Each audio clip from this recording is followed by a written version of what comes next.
Salam sejahtera anak-anakku kelas 11 IPS. Puji Tuhan, kita sudah memasuki tahun pelajaran baru 2020-2021 dan bertemu kembali dengan Bu Margi dalam mata pelajaran sejarah peminatan. Kita berharap semua dalam keadaan sehat dan tetap semangat. Oke, untuk materi bab 1 yang akan kita bahas nanti berjudul Kerajaan-kerajaan Maritim di Indonesia pada masa Hindu-Buddha. Materi ini akan kita bahas dalam beberapa pertemuan. Untuk pertemuan hari ini, materi kita konsep kerajaan maritim pada masa Hindu-Buddha.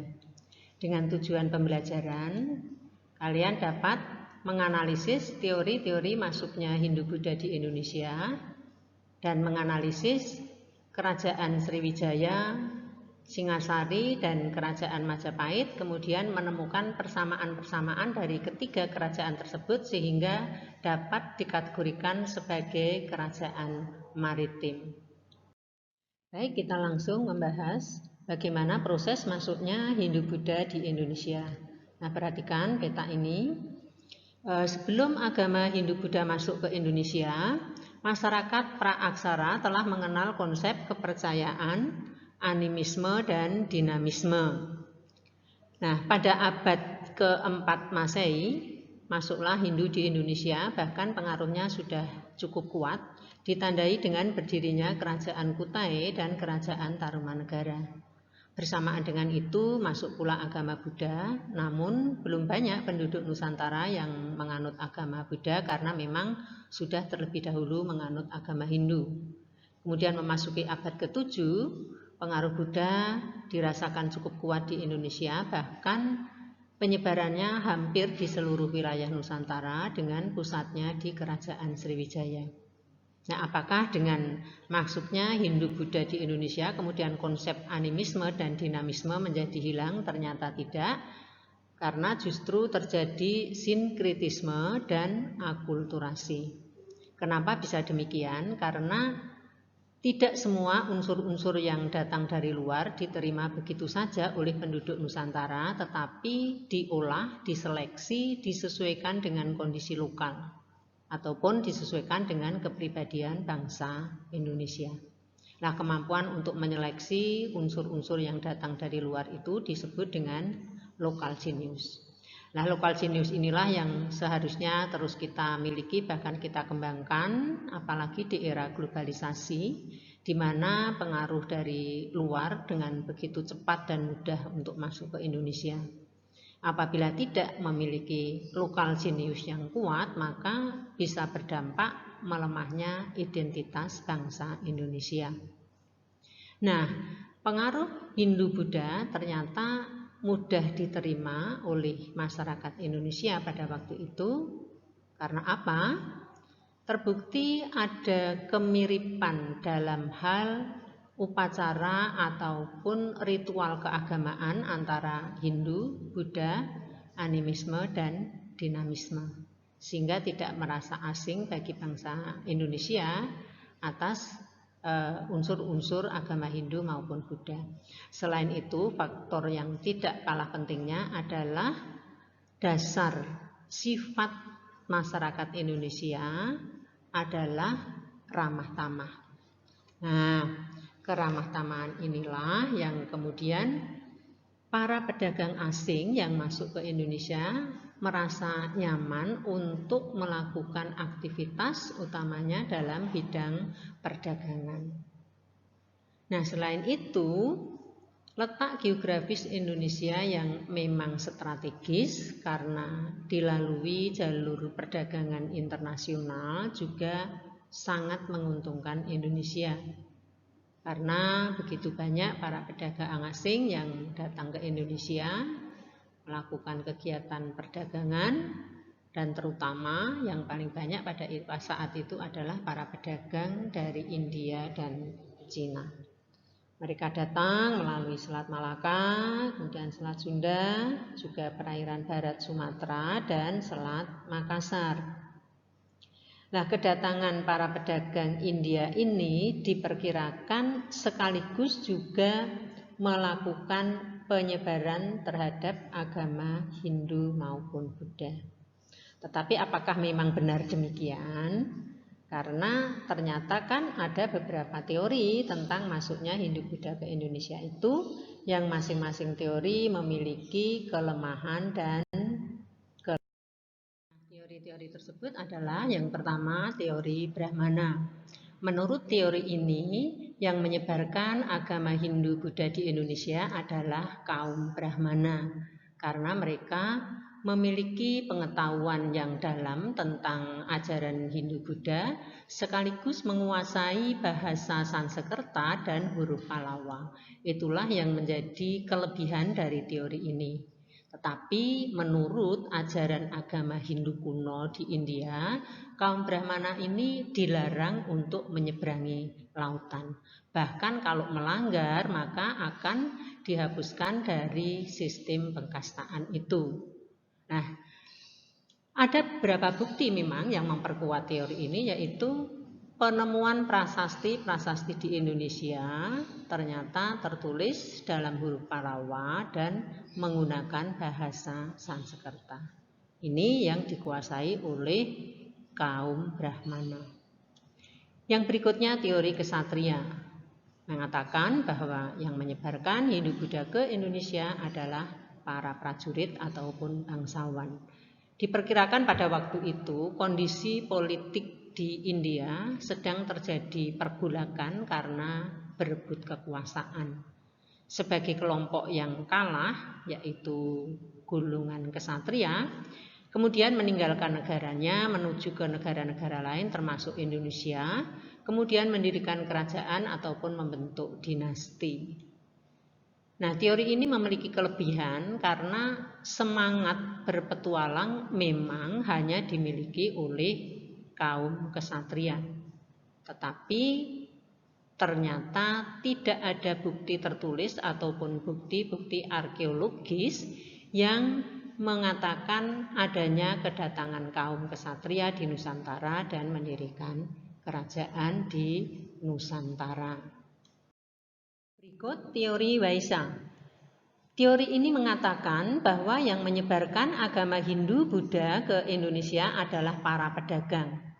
Nah, mereka banyak yang datang ke Indonesia karena tertarik dengan sumber daya alam Indonesia yang melimpah. Namun, teori ini memiliki kelemahan karena apa? Para pedagang tidak menguasai bahasa Sanskerta dan juga huruf Pallava. Yang berikutnya teori Sudra. Golongan Sudra adalah golongan yang paling bawah dalam sistem pengkastaan di India. Mereka sebagai pekerja kasar, sehingga kehidupan ekonomi mereka sangat memprihatinkan. Untuk itu mereka meninggalkan negaranya menuju ke beberapa negara, antara lain ke Indonesia. Di Indonesia memang sudah dikenal sistem kasta, tetapi tidak diterapkan seketat di India. Sehingga kedatangan kaum Sudra ini pun diterima baik oleh bangsa Indonesia, dan mereka juga nyaman melakukan aktivitas-aktivitas di Indonesia untuk mempertahankan atau meningkatkan kehidupan mereka.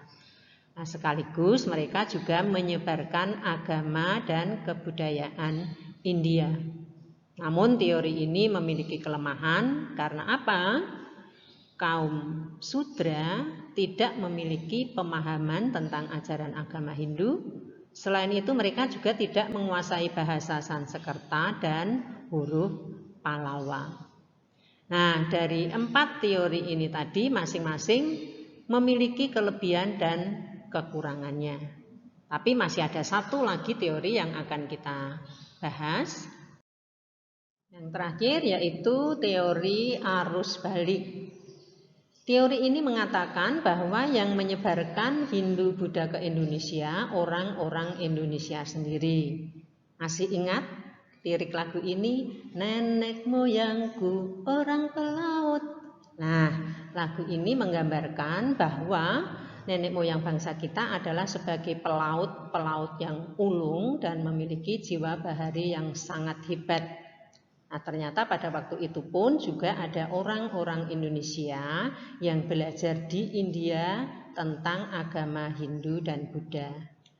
Nah, bukti daripada kegiatan orang-orang Indonesia yang belajar di India ini adalah ditemukan prasasti yang disebut prasasti Nalanda, yang menuliskan bahwa ada pembangunan wihara untuk para pelajar dari Kerajaan Sriwijaya belajar tentang agama Hindu Buddha di India. Kemudian setelah kembali ke Indonesia, menyebarkan ke penduduk Nusantara. Tapi teori ini juga memiliki kelemahan loh, yaitu bahwa penduduk Nusantara pada waktu itu masih pasif untuk belajar ke negara lain. Juga tentang kehebatan pelaut Nusantara pada waktu itu, cerita-cerita tentang itu belum banyak didengar oleh masyarakat Indonesia. Nah, kita sudah membahas tentang 5 teori tentang masuknya Hindu Buddha di Indonesia. Kemudian tugas kalian adalah silakan untuk dianalisis dari masing-masing teori tadi. Dan menurut kamu yang paling benar teori apa? Jelaskan alasannya. Kalian bisa mencari bacaan di buku paket ataupun di internet supaya bisa mengerjakan tugas ini dengan benar. Nah, setelah kita mempelajari tentang teori-teori masuknya Hindu Buddha, kita juga perlu tahu dampak apa sih sebenarnya yang dirasakan Indonesia dengan masuknya Hindu Buddha ke Indonesia itu. Dampaknya terjadi di berbagai bidang. Salah satunya adalah di bidang politik. Nah, dampak di bidang politik itu ditandai dengan berdirinya kerajaan-kerajaan yang bercorak Hindu dari Kutai, Tarumanegara, kemudian Huling atau Kalingga, Sriwijaya, Mataram, Kediri, Singasari, Majapahit, dan ada kerajaan-kerajaan yang lain pula.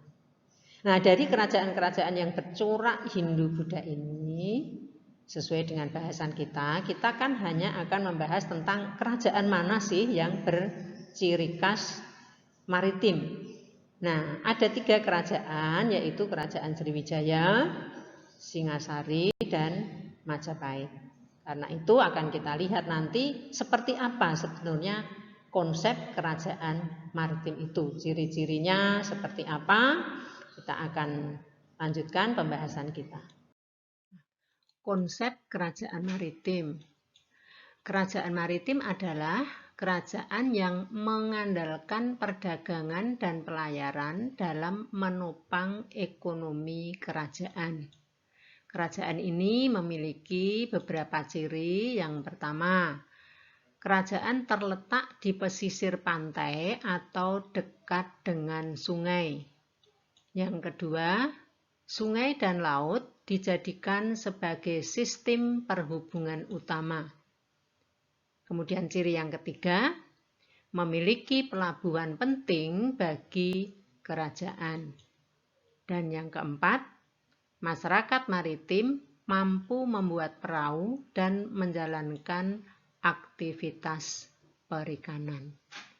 Nah, inilah ciri-ciri kerajaan maritim. Nah, inilah kerajaan Sriwijaya.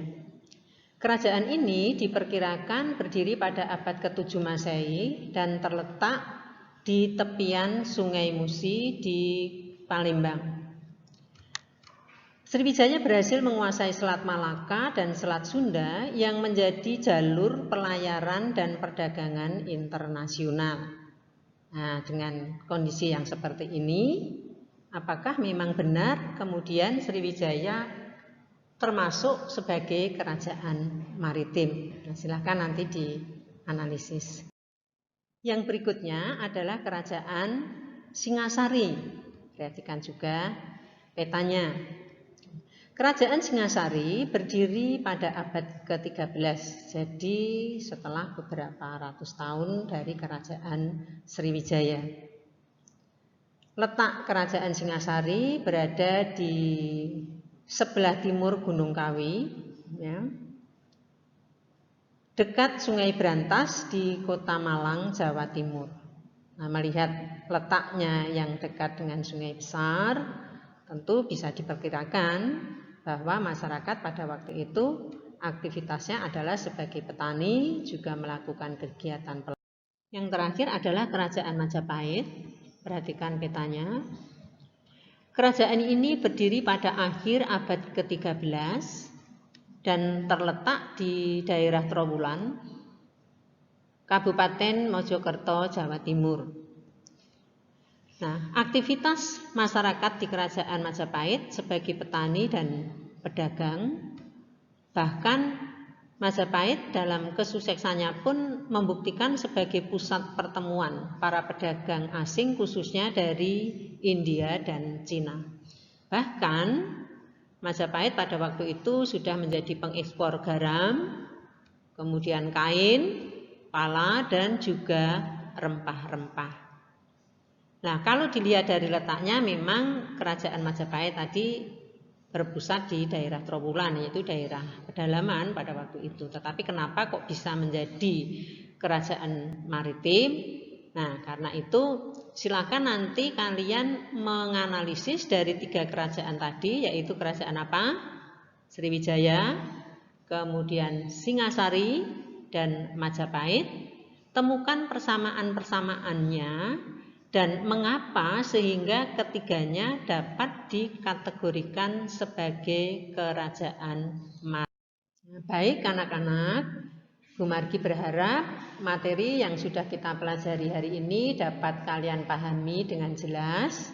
Untuk itu ada tugas buat kalian, yaitu yang pertama, dari 5 teori tentang masuknya Hindu-Buddha tadi, yang paling benar menurut kamu teori apa? Silahkan dijelaskan alasannya. Kemudian yang kedua, melakukan analisis terhadap 3 kerajaan tadi, yaitu Sriwijaya, Singasari, Majapahit, dan temukan persamaan-persamaannya mengapa ketiganya dikategorikan sebagai kerajaan maritim. Silakan dikerjakan dengan tanggung jawab dan tetap menjaga kesehatan. Untuk tugas dikerjakan atau dikumpulkan secepatnya ya. Tapi kalau memang tidak bisa hari ini, silakan dikumpulkan paling lambat sebelum pertemuan berikutnya. Terima kasih, Tuhan memberkati.